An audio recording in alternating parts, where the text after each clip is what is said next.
Hi friend, good evening সকলকে। দেখো, আমি আজকে নতুন রেসিপি নিয়েছি, সেটা হচ্ছে তালের বড়া। আমি কীভাবে রান্না করলাম বা বানালাম সেটাই তোমাদের সাথে শেয়ার করছি। দেখো, তালটাকে এরম যে তালের মুখে যে শক্ত খোসাটা থাকে সেটা দেখো আমি পরিষ্কার করে তালটাকে ধুয়ে এইভাবে ছাড়িয়ে নিচ্ছি।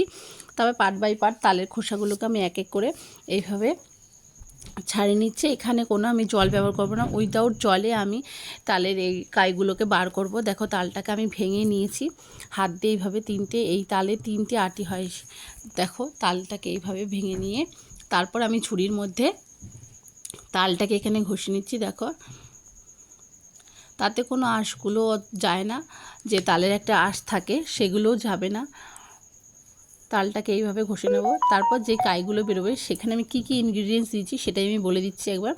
দেখো, এখানে চিনির গুঁড়ো দিয়েছি, যে যার স্বাদ মতন যতটা মিষ্টি খাবে সেরকম চিনি দেবে। আমি এখানে একটা তাল দিয়ে করেছিলাম। এখানে চিনির গুঁড়ো দিয়েছি, আর আমি সুজি দিয়েছি আর চালের গুঁড়ো দিয়েছি। তারপর দিয়ে এই একটা ব্যাটার তৈরি করে নিয়েছি। তারপর দেখো, ডুবো তেলে আমি তালের ছোট ছোট বড়া করে দিচ্ছি। তাই এগুলো যখন ফুলে উঠেছে, দেখো পুরো রসগোল্লার মতো লাগছে, বেশ বড় বড় সাইজের হয়েছিল।